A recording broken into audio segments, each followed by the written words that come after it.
Good afternoon, everyone. Welcome to our meeting. Exciting always to be here with you guys. Today we're going to be talking about investors, cap rate, net operating income, and it's a very important subject, and we have many agents asking questions. They started working with investors, and this is a very good moment for this subject. Can you guys hear me well? Yes. Yes, we can. Very good, very good. Thank you all again for being here with us. loanDepot, thank you for your support always. Florida Closing and Escrow, Anthony here with us also, thank you. Now, with no delays, we're going to start it directly with working with investors. And I'm going to bring some examples that recently happened, so we will be prepared when we start talking to investors. So number one thing that we need to keep in mind is that investors has to be looking at the cap rate. What is a cap rate? Cap rate is the percentage of the return of that investment. In general, they might come to us with an amount. I say I have $1 million or $3 million or $5 million, and I wanted to invest in an income producing property.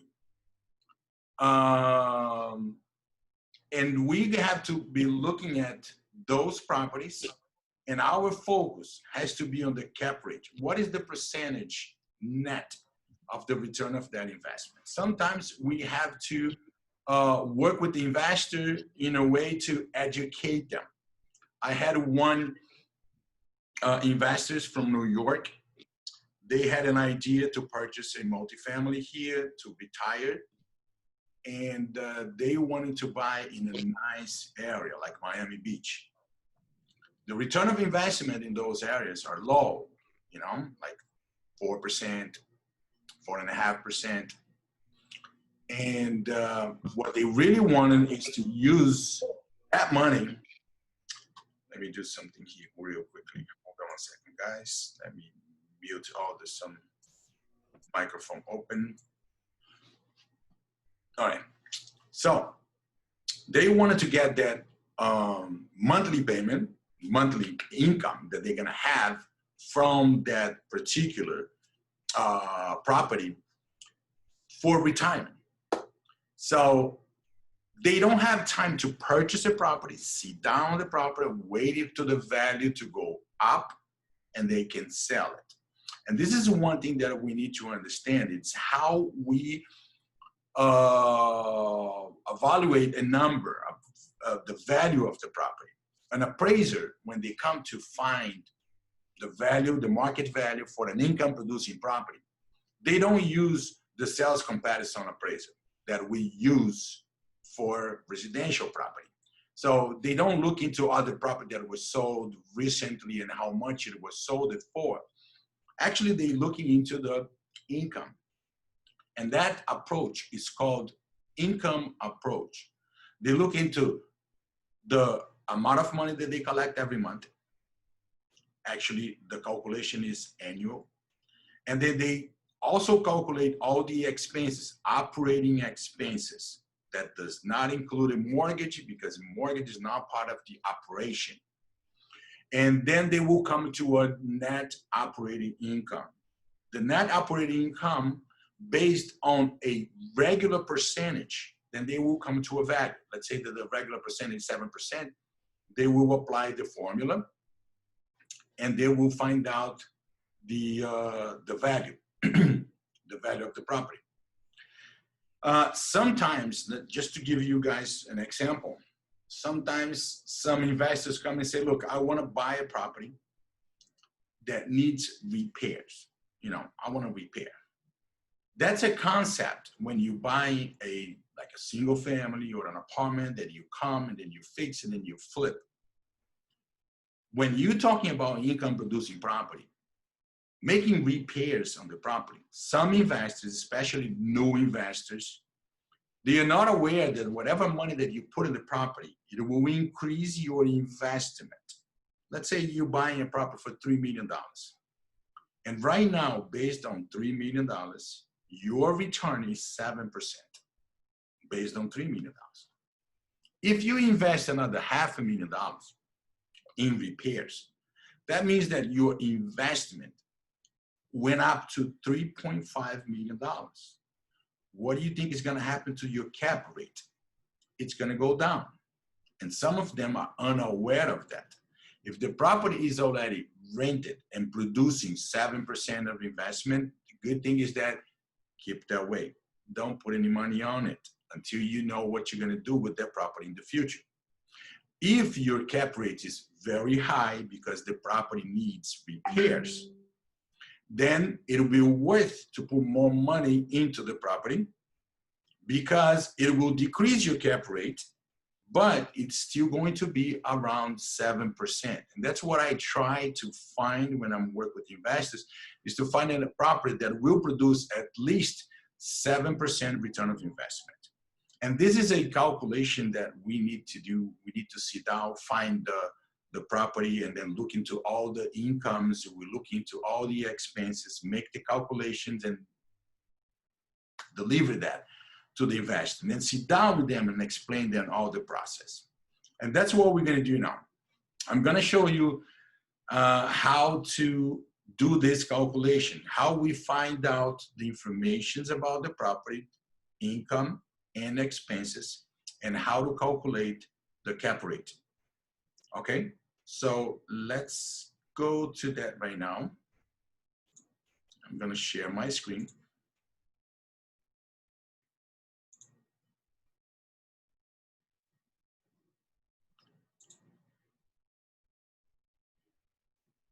Close this and see if you guys, okay, very good.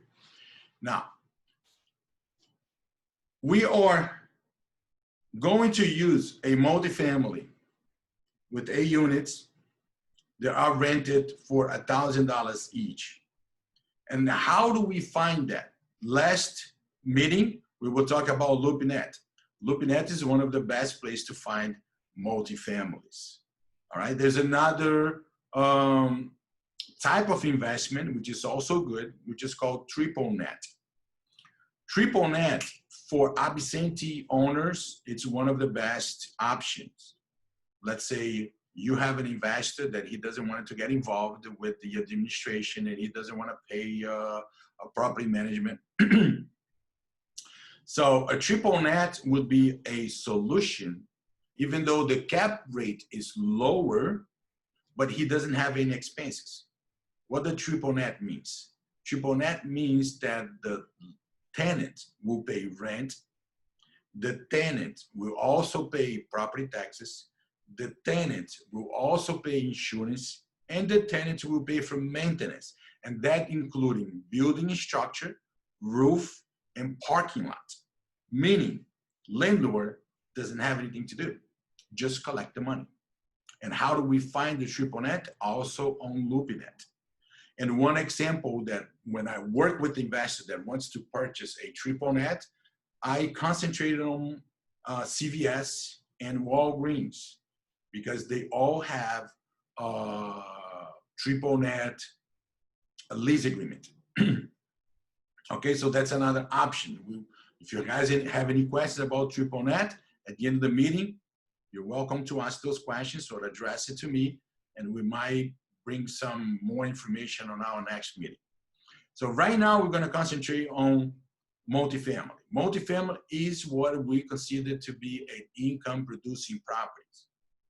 And when some investors come to me, and then I try to understand what is the reason for the investment, if they've been an investor for a while, because some of them wants to invest in a condominium. Because on a condominium, you have no control of the expenses. So when you purchase the condominium, you do the calculation of your cap rate. In a condominium, it's based around 5%. If the association decides to, let's say, paint the building, and the association doesn't have any reserves, then there will come special assessment. And that special assessment will eat up your profit. So if you have 5%, it might go down to 3%. You have no control of the expenses. Number two is because if you have a condominium and the tenant moves out, your income comes from whatever you are making to zero because the tenant moved out. On a multifamily, an example that one we're using, it's 8 units. The advantage number one is that you have control of the expenses. If you don't want to paint the units right now, you don't paint it. You have all control. You're only going to use or spend more money on something that is really necessary. Number two, if you have 8 units and one tenant moves out, you still have 7 other tenants paying your rent, meaning your income is never going to go from whatever you are making to zero. And then they're going to give you like 30 days notice, and within this 30 days, you can find another tenant, okay? And when we calculate NOI, the market uses a 5% vacancy. What does that mean? It means that throughout 12 months, you might have tenants that moved out, and it took you maybe a month or 2 months to replace the tenants. And that's why we calculate 5% vacancy. We take out from the gross income 5% vacancy. So we're already calculating that. It's already part of our calculation. Even if we go down, we are still prepared for that. So let's look into this. It's a unit rented for $1,000 each unit. So let's look into this. The names are just for us to understand how it is. PGI stands for potential gross income. My potential gross income is how much can I make from rent. And then I will calculate vacancy, which is based on 5%. And also we have the other income. What could be another income on a multifamily? It could be a vending machine, it could be laundry, it could also be if you are on a busy corner, you can rent for a billboard, and that's a good source of money. And we consider those incomes as other income. Potential gross income, it's only the income that comes from the rent. All right. After we do this calculation, we get to the EGI, and the EGI stands for effective gross income. So after I make all my rent and all my income, and I deduct the vacancy, then I will have what I really want going to make it, which is my effective gross income.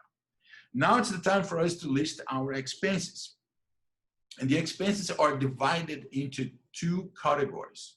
One is fixed expenses and the other one is variable. We consider fixed expenses, property taxes, and insurance. And the variable expenses could be water bill, electricity, utilities, landscaping, trash. Those are variable expenses that we're going to include it as well. And reserves. In general, we separate part of this income for reserves. Why do we want to do that? Because let's say this way. You hire an inspector to inspect your roof, and he tells you that your roof is good for another 5 years. And in 5 years, you're gonna have to spend $25,000 to replace the roof. So it will be wise to separate $5,000 every year.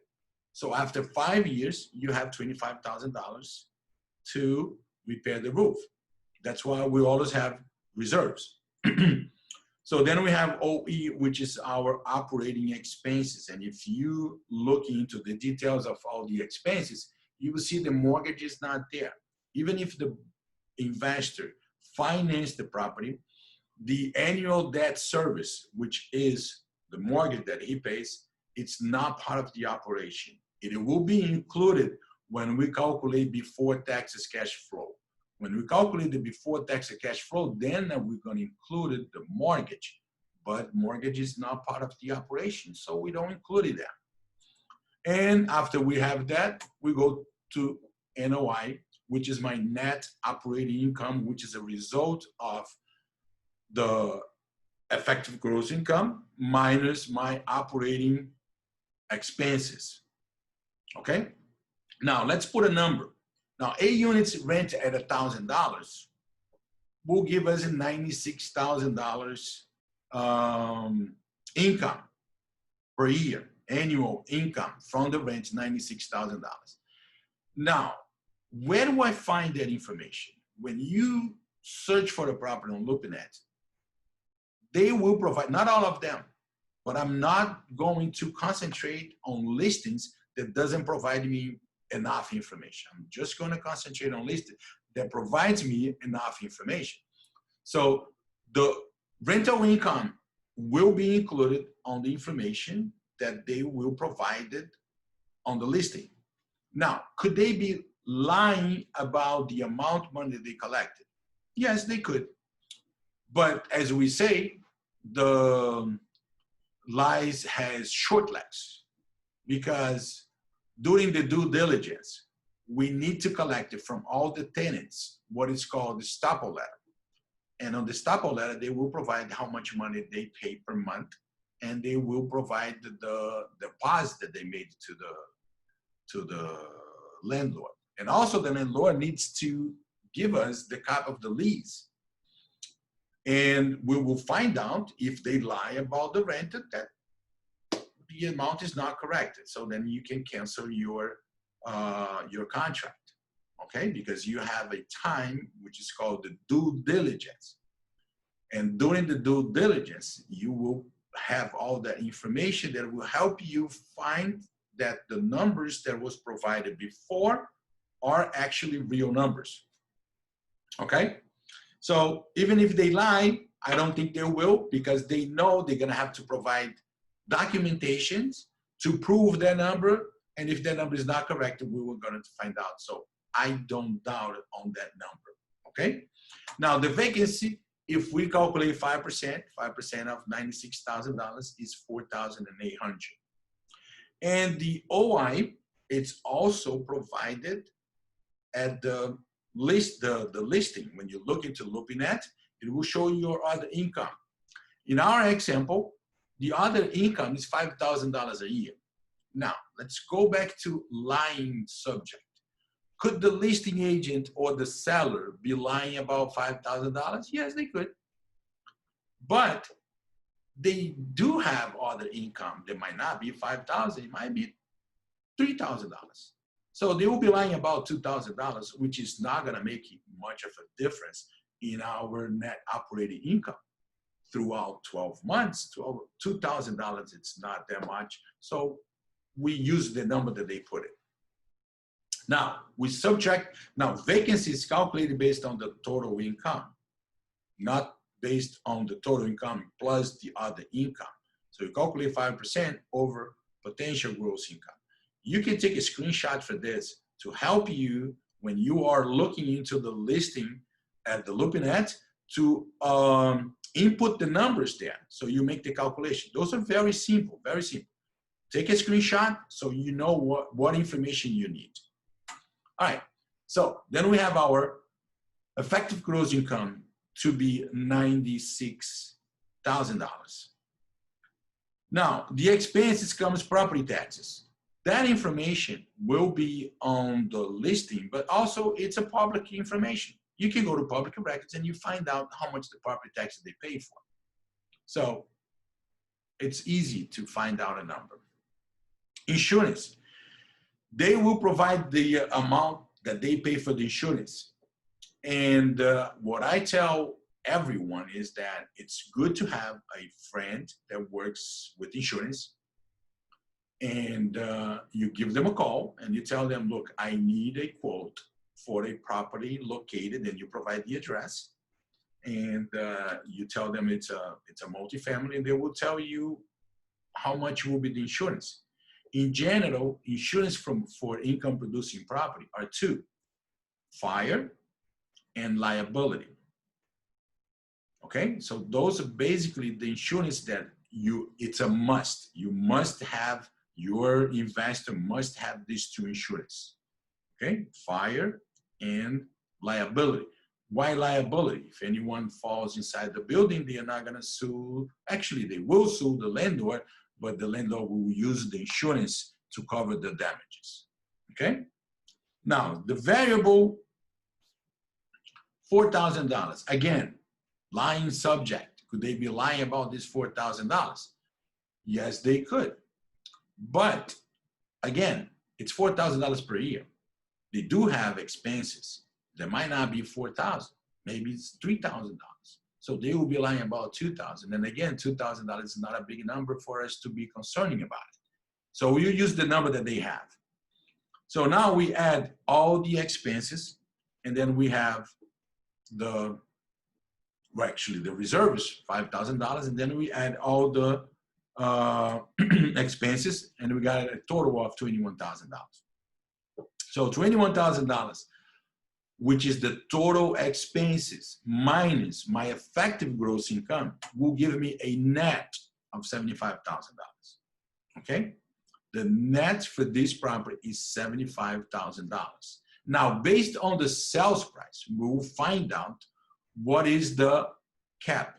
So we're gonna look into the listing price is $950,000. So if we purchase that property for the listing price, then the calculation is based on this simple formula. It's I over RV, where I stands for income, which is the NOI, which is $75,000. Okay? So I is income, net income. R is rate, and V is value. In general, when we are using the income approach for an income producing property, we are always gonna have two numbers. And then we apply the formula to find the third number. So in this example here, the numbers that we have is value and the income. We don't have rate. But if we input those numbers into the formula, we're gonna have I, which is the income, over V, which is value. So if I is on the top, so we're gonna divide the income by the value. So when you do that, you have a cap rate of 7.91%. Okay, if the property is purchased based on that listing price, the investor will make 7.91%. Now let's think about the investor wants to put more money in the property.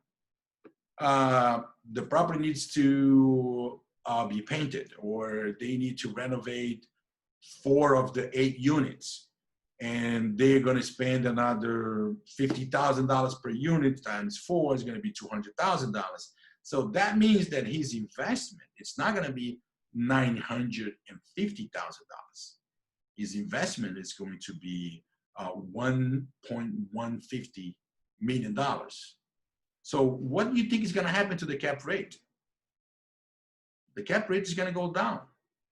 So if the property doesn't need to be renovated, why are you going to put an extra $200,000 to decrease the amount of return of investment that you have? And that's one important conversation that you are going to have with the investor. Okay, when he wants to renovate, buy the property that needs renovation, we are always going to look into the cap rate right now. There's one more thing that we need to be concerning, is that there are many listings out there that they provide you information based on the pro rata. What is that? Pro forma. That means that the property has a potential to make that amount of money, which means that they don't. I don't use those properties, because if they tell me that this property has a potential to make $75,000, and based on the sales price of $950, the cap rate is 7.91, they are not making that money, and they will provide you how much they really make. And if the seller, which is the current owner, has a potential to make 7.91%, why isn't he making that money, right? So this is what they say when I contact the listing agent. Oh, because the rent is below the market value. So you can increase the rent and then you make more money. So very good. So it's a beautiful explanation. But if you can increase the rent, why the current owner does not increase the rent, right? So they are transferring the responsibility to the new owner to increase the rent. And maybe it's not going to be market value, or maybe the property is not worth that amount of money that they think that will be worth. Or in order to be worth that amount of money, you need to spend $200,000 renovating each unit, which will increase the amount of money that you're investing and decrease the cap rate. So you got to be careful when you are looking into listings on LoopNet and find out exactly what is the reality today. Your investor wants to see the reality today, how much money they make today, how many units are occupied, and if we have more than 50% vacancy, why do we have 50% vacancy? Another important information is that neighborhood. Is that going to be easy to re-rent the unit once it's vacant? And then you look into all the properties that are listed for rent in the area.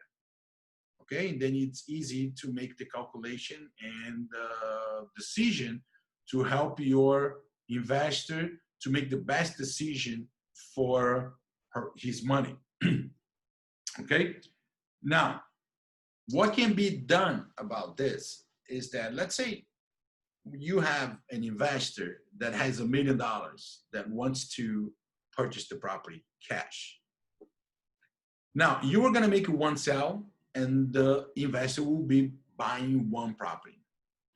If you can sit down and show him numbers, what would happen that instead of putting $1 million in one property, you divide that into 3 properties and you finance the difference?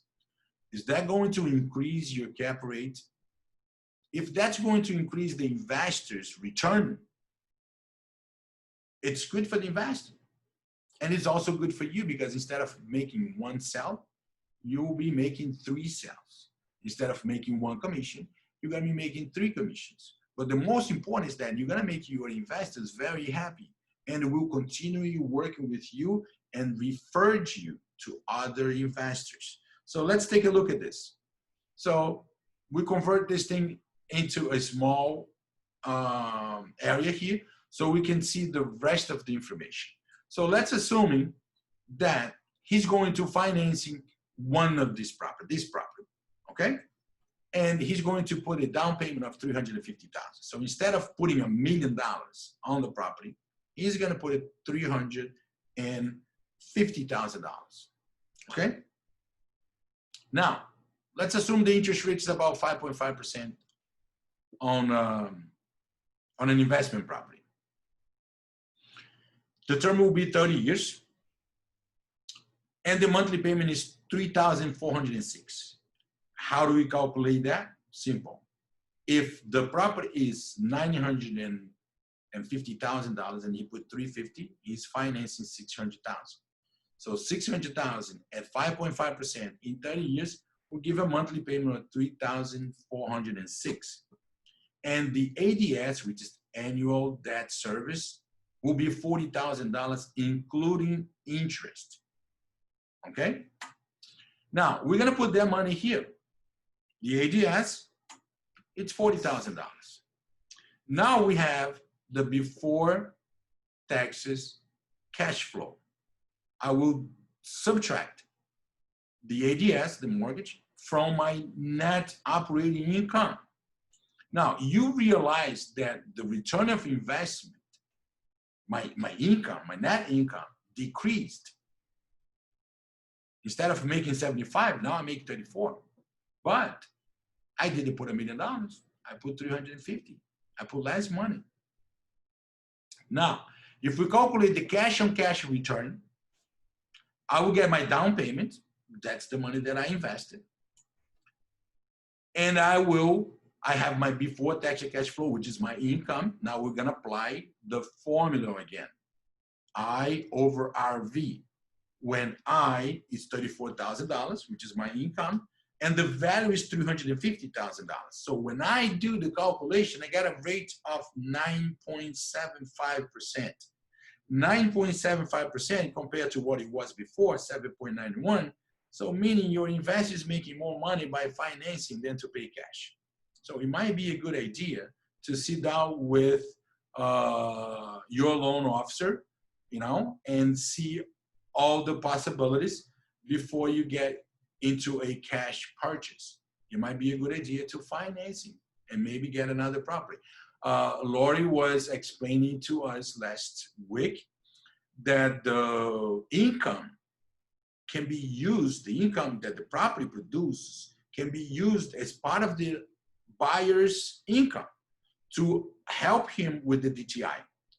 Okay? So that subject I will leave to our friends at Loan Depot. So you can sit down and talk to them and then get deeper into this information. Okay? Now, if you guys wanted this presentation, send me a text or put it on the chat right now, and I will send this information to you guys. Okay?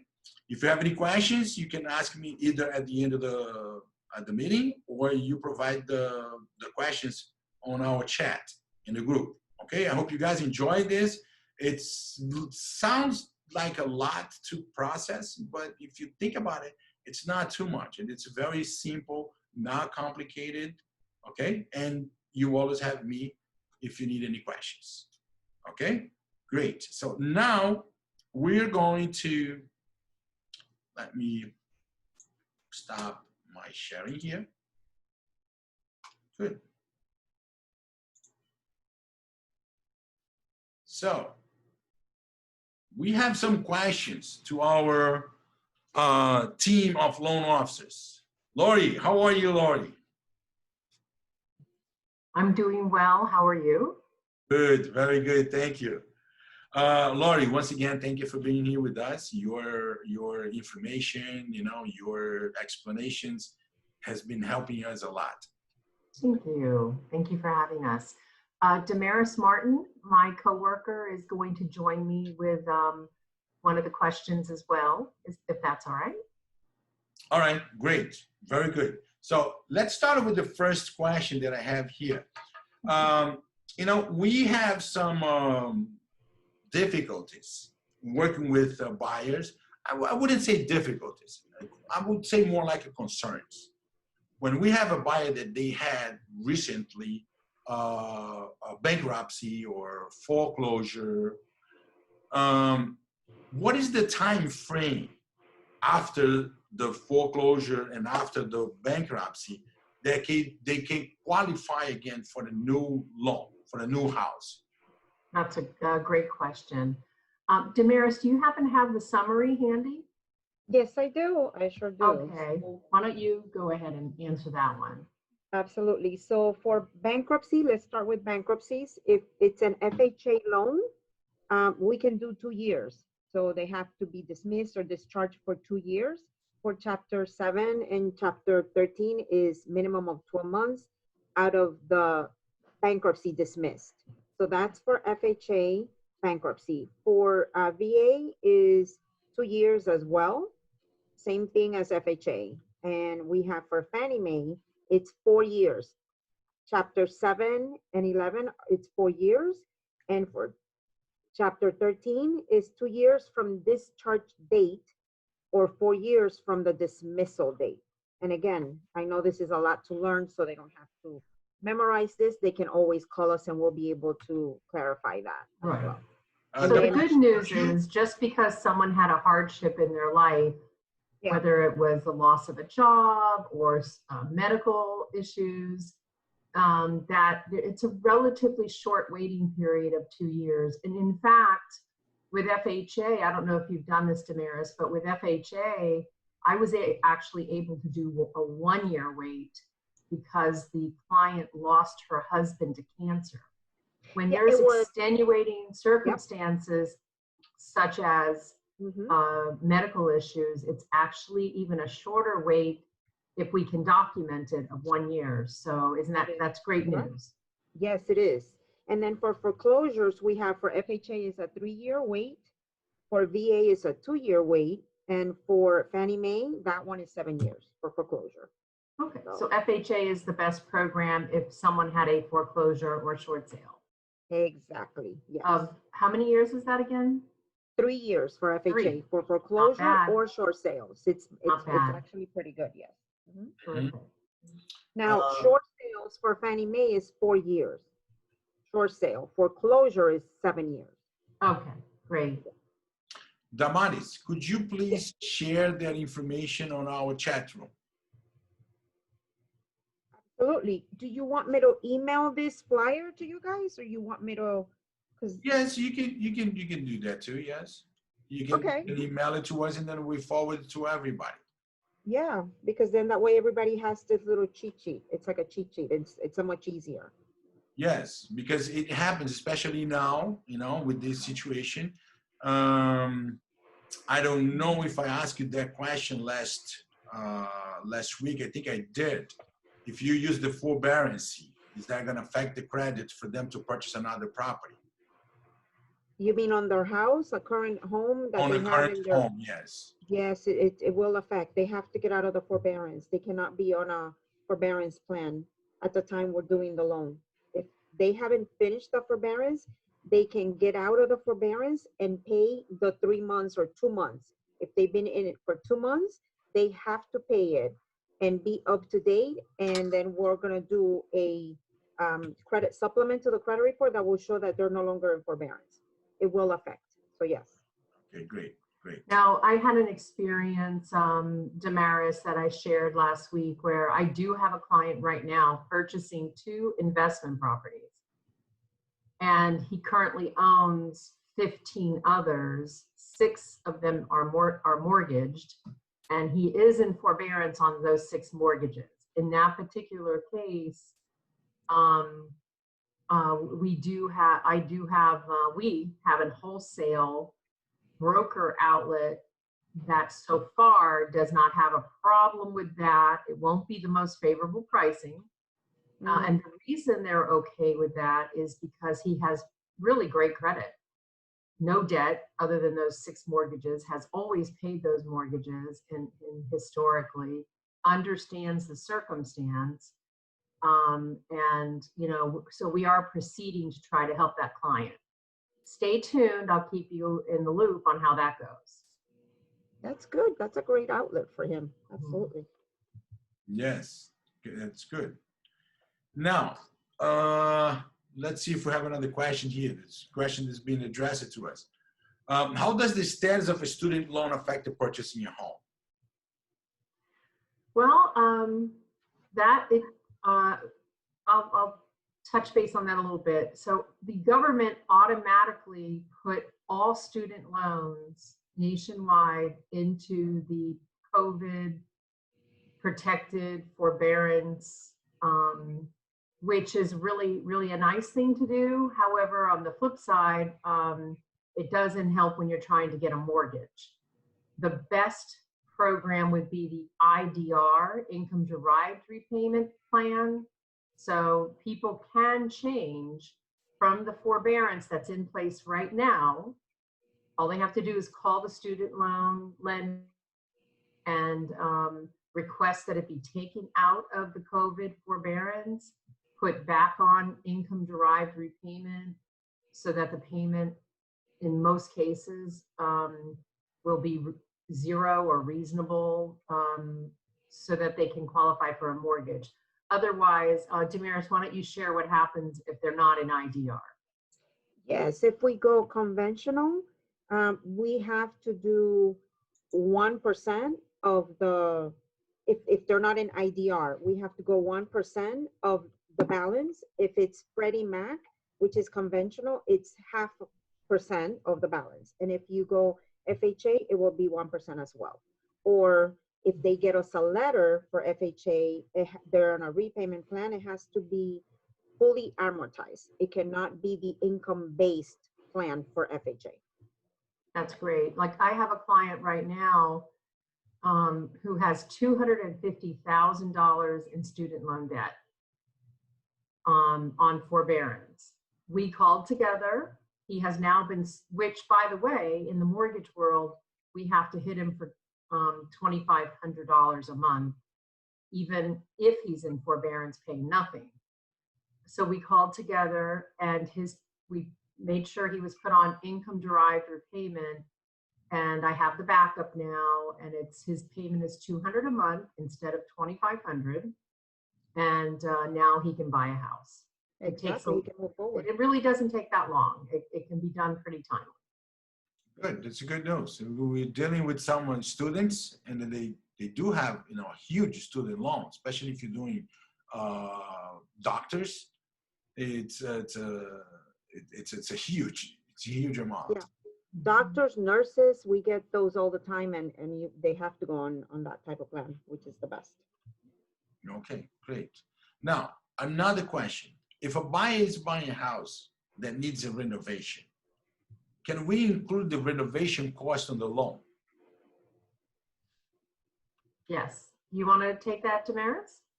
Oh, yes, we have renovation as well. We can do FHA, we can do, which is a 203K, and we can also do VA, and we can do conventional. So for FHA, we can do what's called limited renovation, where the repairs are, I guess you could say minor, more like cosmetics, like the kitchen, putting a new kitchen, putting new tile, things like that throughout the house. We can go up to 35,000, and it would be called a limited renovation plan, where there's no need for a HUD counselor to be viewing everything that's being done in the property. And it's one loan. The rate is a little bit higher than your regular, but you get to do the house at whatever, you get to upgrade the house as much as you want, and you still get that house. And so we can do that with FHA, like I said, conventional as well, can go up to 50,000 with conventional for limited type of renovation. And then anything above 50,000 for conventional, then you can do more like other types of repairs, where for the 50,000, it's more cosmetics. Okay, the bigger one, Damaris, the maximum loan limit is basically the Fannie Mae loan limit. Correct, it is. Conventional. So we're talking about $510,000. It's a great idea for a client, if the house is really not in great shape, to maybe consider doing a refinance rehab loan renovation, and then put it on the market, right? Mm-hmm. And they really don't take that much time. The time will be the time for the work to be done. The loans Exactly. don't take a lot of time. Yeah, we're like #1 in renovations. We have a team of people that's all they do. They're excellent, and they'll walk everybody through it, and it's actually very good, like Lori says. And then you can get top dollar for your house, and it'll be a short loan. Right, but if they want to buy a house that's not in great shape and get a great deal, but that the property value is there once it's renovated, we use the future value. We use the subject to the renovation. So sorry about that. So we're going to use that in order for the renovation, so they can purchase and do a renovation loan simultaneously and close still very timely. Yep. Great. Let's see if we can, open this a little bit more so we understand it better. Let's say, I have a buyer that wants to buy a property that will cost $300,000. That's the price. Okay. And the value is, let's say, $420,000, and needs $50,000 renovation. Is it going to be one loan? Yes. Including the purchase price and the renovation?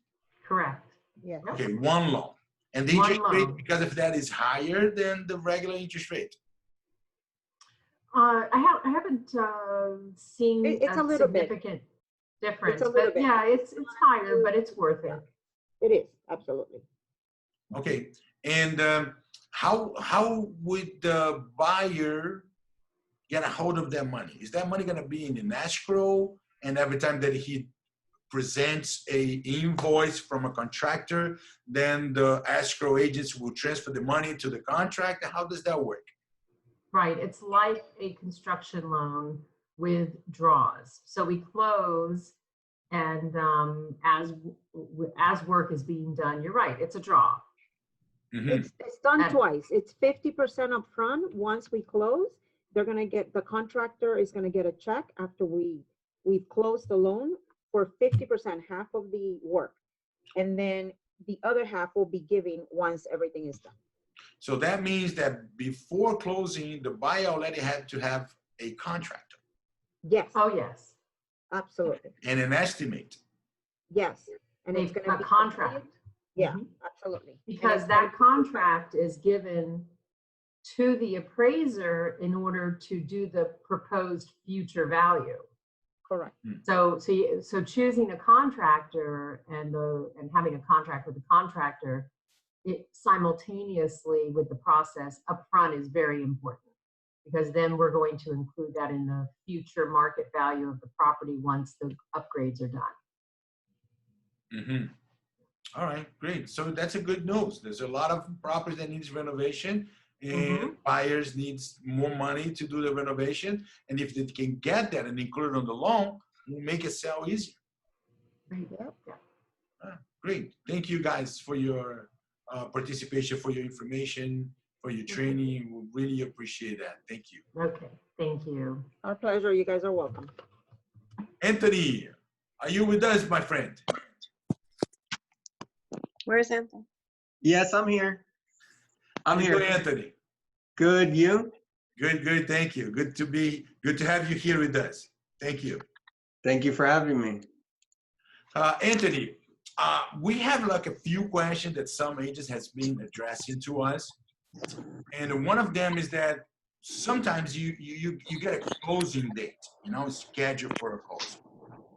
And the buyer, it's a bit nervous to get out of the house and go to your office, example, to sign the documents.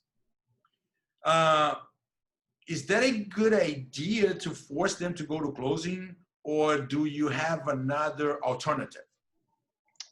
Right. So you can't necessarily force them to attend the closing. Obviously, under the contract, they have to close.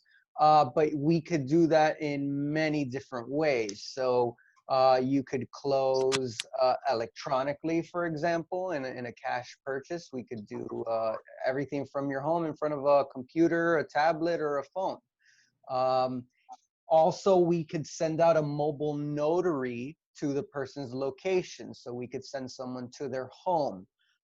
If, for example, the person maybe doesn't want somebody in their home, the mobile notary could even meet them at a place that they pick, a neutral location, maybe, sometimes outside at a park, at a bank maybe, and we could do the closing there. We also offer curbside closings. So the person would come up to their car, we'd send someone out with the documents, we'd hand it to them, they'd show us their ID so that we could get everything notarized, and they'd sign everything and they'd hand it back to us. So there's multiple options that we have if someone doesn't feel comfortable going out, and we could, we'll find creative solutions to be able to close people.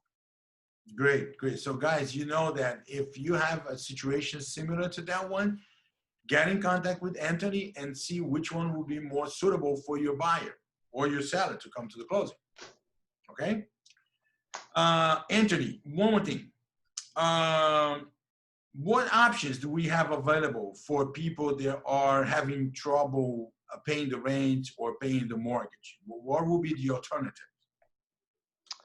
Alternatives, definitely. Well, first, the the moratorium on evictions and foreclosures, as of now, that will expire on July 1st.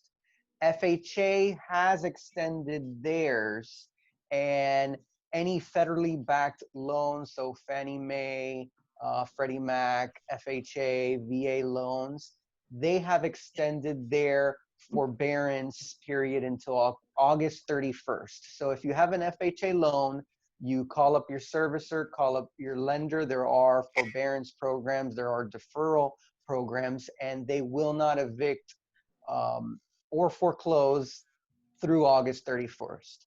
If you do not have a FHA loan and you're just a renter of a property, then the best solution would be to contact the landlord and try to negotiate some sort of payment plan, because the eviction moratorium does not mean that you're not required to make the rent payments. They just cannot evict you for not making the rent payments. So unless it's extended again on July 1st, we're gonna have a huge rush of eviction filings. So it would be better to get ahead of that also for the landlords, because even if the landlord files an eviction on July 1st, who knows at this point how long it's going to take for that eviction to process. So definitely landlords and tenants, it's recommended to open up a line of communication, work something out, maybe some sort of payment plan, or maybe extend the payments towards the end of the lease. But definitely try to communicate and come up with something with your landlord. Mhm. One question. If the tenant get into an agreement, and let's say the tenant start paying half of the total amount that he was supposed to pay, so he's paying only half of it, Mhm. and at the end of the lease, he moves out. Can the landlord go back to the tenant for the balance that was unpaid? Right. So in that case, what we would prefer, if the landlord is going to come to a payment arrangement, to definitely have that in writing and make it known that although they're accepting partial payments, the full amount will be due. Because you want to avoid the scenario where you have nothing in writing and then the tenant says, well, you accepted these payments. So if you accepted these payments, then I don't owe you anything else. So definitely whatever plan you come up with, make sure you get it in writing and make sure it's included that it is a partial payment plan due to the pandemic, due to the current situation, but that the full amounts will come due and they are still owed, and provide a time frame from when that amounts will be collected in addition to those partial payments. All right, great. Now, one more question, Anthony. What type of assistance is available for business that have been affected by this pandemic? There is the SBA Paycheck Protection Program for businesses. It is a loan designed basically as an incentive for small businesses to keep workers on their payroll. They recently updated the program, and they're now extending repayment periods up to 5 years. It provides borrowers up to 24 additional weeks to use the loans, and there is still currently over 100 billion in funding available. However, the time to apply is slowly coming to fruition. So June 30th would be the deadline for any businesses that want to take part in this loan program, and they could contact any SBA lender, and they could definitely set them up to try to get some help for their business. And that loan is to be used for payroll? So it will be used for, correct. It's meant to be used for payroll, for rent, for mortgage interest, for utilities, and as long as the business owner keeps records that this is what the loans will be utilized for, there is a forgiveness component to it for the funds that were used for those purposes to be able to remain in business and use it for business purposes. All right. So just to make it more clear, Mhm. let's assume that the company doesn't have anyone on a payroll, but they want to benefit from this program to help them to pay the rent. Could that be an option as well? Well, it would need to be a small business with at least one person on payroll, because the loan amount is calculated based on the payroll. So how much you can apply for is based on how much your payroll expenses are. All right. So it's not based on the rent, it's based on the payroll. So they will Correct. release the money based on the payroll. Correct. They make a calculation. In your application, you submit your payroll expenses and they calculate a percentage of that and they make a loan amount based on that. Mhm. All right. Anthony, thank you very much for your participation, for your information. We always appreciate you guys in our meetings. It's been valuable to all of us. Thank you. Guys, Thank you for having me. no problem. And it's a pleasure to have you with us. We come to an end. If you guys have any questions, please, you can address the questions. All right, guys. Once again, thank you for being here with us. We're ending this meeting right now. Enjoy the rest of your day.